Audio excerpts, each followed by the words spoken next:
जानकी की, माता जानकी की, भारत माता की। भाई यहाँ पे धक्का मुक्की ना करो, आराम से आराम से आराम से। जो लोग नीचे पड़े धक्का मुक्की मत करो भाई, मैं आराम से बोल रहा हूँ।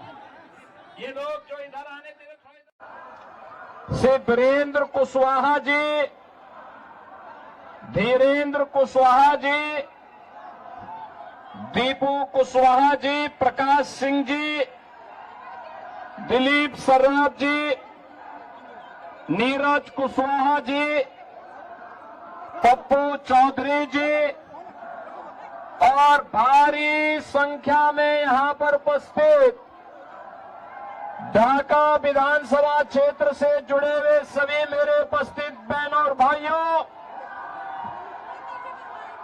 आज मेरा सौभाग्य है कि मुझे यहां पर एनडीए के प्रत्याशी श्री पवन कुमार जायसवाल के समर्थन में आप सबसे अपील करने का सौभाग्य प्राप्त हो रहा है। बहनों और भाइयों, बिहार विधानसभा का चुनाव चल रहा है।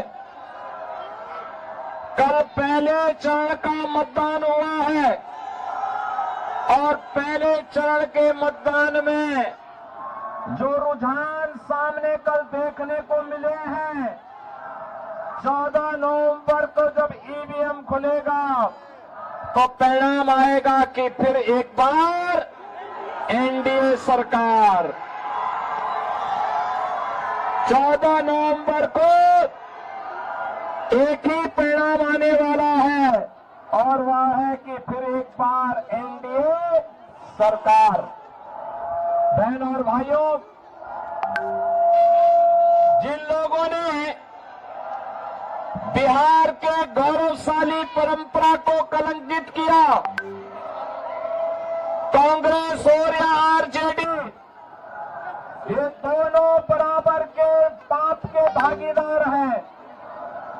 इन्होंने बिहार को बांटा है, बिहार को लूटा है, बिहार के नौजवानों के सामने पहचान का संकट इन्होंने खड़ा किया।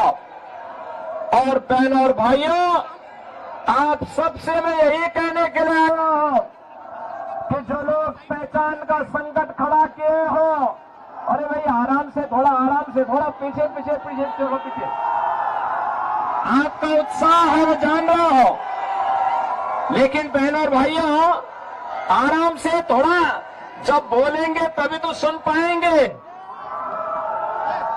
इसीलिए आराम से, तो जहां खड़ा है आराम से बैठिए, तो जाए वहीं बैठ जाए।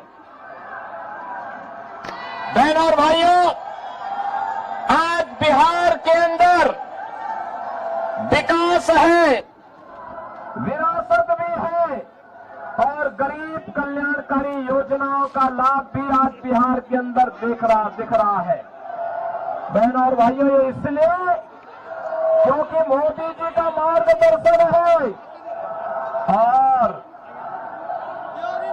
नीतीश बाबू के नेतृत्व में बिहार अच्छी सड़कें दे रहा है, बिहार के अंदर बिजली है, बिहार के अंदर पानी है, बिहार के अंदर इंजीनियरिंग कॉलेजेस हैं, बिहार के अंदर मेडिकल कॉलेजेस हैं, बिहार के अंदर आज वह सब कुछ है जो बिहार को एक नई पहचान दिला रहा है।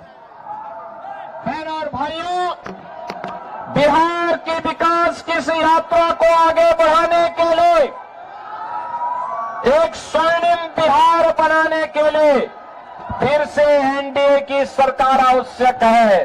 और सरकार के लिए आवश्यक है कि मोदी जी के नेतृत्व में जैसे भारत के अंदर विरासत का सम्मान हुआ है, विरासत को आगे बढ़ाने का कार्य हुआ है। याद करिए, यूपी के अंदर डबल इंजन की भाजपा की सरकार है और परिणाम है अयोध्या में राम मंदिर का, भव्य मंदिर का निर्माण हो गया है। ये कांग्रेस आरजेडी तो ये ढाका क्षेत्र को घुसपैठियों का यहां पर एक केंद्र बना करके अराजकता पैदा करना चाहते हैं।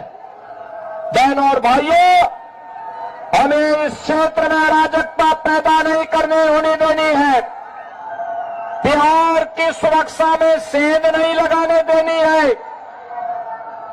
अयोध्या में राम मंदिर के निर्माण के दौरान बिहार का जब राम भक्त जाता था, कार सेवक जाता था, कांग्रेस की सरकार कहती थी न्यायालय में कि राम तो है ही नहीं। आरजेडी राम मंदिर की रथ यात्रा को रोकता था। इनका पार्टनर समाजवादी पार्टी उत्तर प्रदेश के अंदर राम भक्तों पर गोली चलाती थी, लेकिन जब मोदी जी के नेतृत्व में उत्तर प्रदेश के अंदर एनडीए की सरकार बनी तो बहनों और भाइयों, अब अयोध्या में राम मंदिर है। कांग्रेस के समय में हम बोलते थे कि राम लला हम आएंगे मंदिर वहीं, राम लला हम आएंगे मंदिर वहीं, लाठी गोली खाएंगे मंदिर वहीं, और आखिर राम मंदिर का निर्माण हो गया ना। ये बीजेपी और एनडीए ही कर सकती है। अगर हमने ये मंदिर का निर्माण किया है, याद करना, मंदिर का निर्माण किया है अयोध्या में, तो सीतामढ़ी में माता जानकी का भी भव्य मंदिर के निर्माण का कार्य आगे बढ़ा दिया है। आज बिहार के साथ साथ पूरे देश के अंदर 80 करोड़ लोग राशन की सुविधा का लाभ प्राप्त कर रहे हैं। आज बहनों और भाइयों, 50 करोड़ लोगों को 5 लाख रुपए की स्वास्थ्य की मुफ्त सुविधा प्राप्त हो रही है। 46 करोड़ लोगों के बैंक में खाते खुल गए हैं। 12 करोड़ गरीबों के घर में शौचालय, 12 करोड़ अन्नदाता किसानों को किसान सम्मान निधि का लाभ, 10 करोड़ गरीबों के घर में रसोई गैस का कनेक्शन, 4 करोड़ गरीबों के मकान और 3 करोड़ लोगों को फ्री में बिजली के कनेक्शन, ये मोदी जी के नेतृत्व में एनडीए सरकार ने दिया है। बहनों और भाइयों, विरासत भी है, विकास भी है और गरीबों का कल्याण भी। और ये तब हो पाया है जब एकजुट होकर के आप सबने मोदी जी का सहयोग किया है, समर्थन किया है।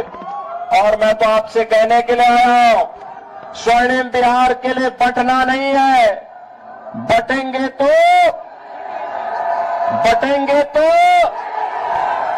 और गृह मंत्री अमित शाह जी ने कह दिया है कि 26 मार्च तक नक्सलवाद को और घुसपैठ को पूरी तरह समाप्त करना है। घुसपैठियों के आटा को भी ठीक करेंगे। और बहनों और भाइयों, अब तो देखो, जिन लोगों ने खानदानी लुटेरों ने, जिन लोगों ने बिहार को लूटा, आज वे खानदानी माफियाओं का समर्थन करने के लिए फिर से आ गए हैं। एक खानदानी माफियाओं को चुनाव मत जीतने देना, कतई मत जीतने देना। और यही अपील करने के लिए मैं आया हूं कि हमें फिर से पवन जायसवाल को भारी बहुमत से विजयी बनाना है। इनको आशीर्वाद देंगे ना? इनको आशीर्वाद देंगे ना? और याद रखना कि बटेंगे तो और एक रहेंगे, सेफ रहेंगे। एक रहेंगे तो हमें सेफ रहने के लिए और स्वर्णिम बिहार के लिए, विकसित ढाका के लिए पवन जायसवाल को कमल छाप पर भारी बहुमत से विजयी बनाना है। आशीर्वाद देंगे? आशीर्वाद देंगे? पवन जायसवाल को भारी बहुमत से विजयी बना के भेजेंगे। दोनों हाथ ला करके बोलो, चाहे इधर उधर पीछे, बाउंड्रीवाल के आगे पीछे और पीछे खड़े हैं लोग, काफी दूर तक खड़े हैं, काफी दूर तक खड़े हैं। सभी लोगों का आशीर्वाद मिलेगा, लेकिन ये तभी होगा जब घर घर जाकर के वोट मांगेंगे, कमल छाप के लिए मांगेंगे, आशीर्वाद मिलेगा ना। तो मेरे साथ बोलेंगे भारत माता की, भारत माता की, भारत माता की जय श्री राम, जय श्री राम, जय जय श्री राम।